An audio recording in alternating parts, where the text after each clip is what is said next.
ഫെബ്രുവരി 26 ഈ തീയതിയിൽ തിരുസഭ അനുസ്മരിക്കുന്ന വിശുദ്ധർ: വിശുദ്ധ ആൻഡ്രൂ, വിശുദ്ധ പപ്പിയാസ്, വിശുദ്ധ ഡിയോഡോറൂസ്, വിശുദ്ധ കോനോൻ, വിശുദ്ധ ക്ലൗദിയൻ, വിശുദ്ധ ഡയോനീഷ്യസ്, വിശുദ്ധ ഫൗസ്റ്റീനിയൻ, വിശുദ്ധ നെസ്തോർ. വിശുദ്ധ നെസ്തോർ 250 കാലഘട്ടത്തിലാണ് വിശുദ്ധ നെസ്തോർ ജീവിച്ചിരുന്നത്. വിശുദ്ധനായ രക്തസാക്ഷി നെസ്തോർ പ്രായത്തിൽ വളരെ ചെറുപ്പമായിരുന്നു. കാഴ്ചയിൽ സുന്ദരനായിരുന്നു. മഹാനായ വിശുദ്ധനായ രക്തസാക്ഷി ഡെമെട്രിയോസിന് അദ്ദേഹത്തെ പരിചയമുണ്ടായിരുന്നു. കാരണം ഡെമെട്രിയോസ് നെസ്തോറിനെ വിശ്വാസങ്ങൾ പഠിപ്പിച്ചിരുന്നു. തെസലോനിക്കി സന്ദർശിക്കുകയായിരുന്ന ചക്രവർത്തി നഗരത്തിൻ്റെ മധ്യത്തിൽ ഒരു ഉയർന്ന വേദി പണിതു. അവിടെ ലിയായോസ് എന്ന ഭീമാകാരനായ ബാർബേറിയന് ഗുസ്തി പിടിക്കാനുള്ള എല്ലാ സംവിധാനങ്ങളും ഒരുക്കിക്കൊടുത്തു. ഈ ബാർബേറിയനെ എല്ലാവർക്കും കാണാൻ കഴിയുന്ന രീതിയിലായിരുന്നു ആ വേദി പണിതിരുന്നത്.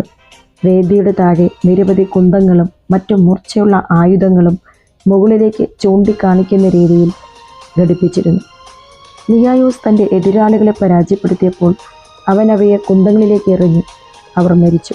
നിരവധി ക്രിസ്ത്യാനികൾ ലിയായോസിനോട് യുദ്ധം ചെയ്യാൻ നിർബന്ധിതരായി അവിടെ വെച്ച് കൊല്ലപ്പെട്ടു.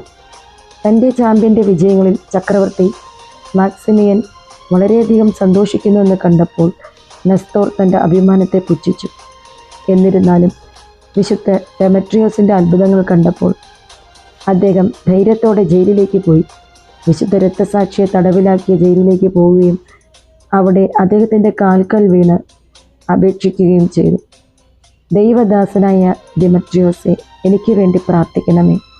നിന്റെ പ്രാർത്ഥനകളാൽ ദൈവം ലിയോസിനെ എതിർക്കുവാനും തോൽപ്പിക്കുവാനും ക്രിസ്ത്യാനികളുടെ മേൽ നിന്ന വരുത്തുന്നവനെ അവസാനിപ്പിക്കുവാനും എന്നെ സഹായിക്കട്ടെ എന്ന് അദ്ദേഹം പറഞ്ഞു.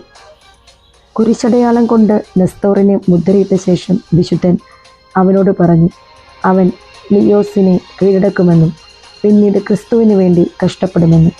നെസ്തോർ ഭയമില്ലാതെ വേദിയിലേക്ക് കയറി വിളിച്ചു പറഞ്ഞു, ഓ ഡെമെട്രിയോസിൻ്റെ ദൈവമേ, എന്നെ സഹായിക്കൂ. ലിയോസിനെ പരാജയപ്പെടുത്തിയ ശേഷം അവനെ കുന്തങ്ങളിലേക്ക് എറിഞ്ഞു.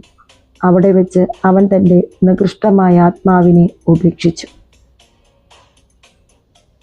മാക്സിമിയൻ കോപാകുലനായി നെസ്തോറിനെയും ഡെമെട്രിയോസിനെയും വധിക്കാൻ ഉത്തരവിട്ടു. വിശുദ്ധ ഡെമെട്രിയോസിനെ കുന്തം കൊണ്ട് കുത്തി വിശുദ്ധ നെസ്തോറിനെ ശിരച്ഛേദം ചെയ്തും അങ്ങനെ മനുഷ്യൻ്റെ എല്ലാ വെല്ലുവിളികളിലും നാം ആത്മവിശ്വാസത്തോടെ പറയണമെന്ന് വിശുദ്ധ നെസ്തോർ തൻ്റെ മാതൃകയിലൂടെ നമ്മെ പഠിപ്പിക്കുന്നു. കർത്താവ് എൻ്റെ സഹായിയാണ്. മനുഷ്യന് എന്നോട് എന്ത് ചെയ്യാൻ കഴിയും? ഞാൻ ഭയപ്പെടുകയില്ല എന്നാണ് സങ്കീർത്തനം നമ്മളോട് പറയുന്നത്.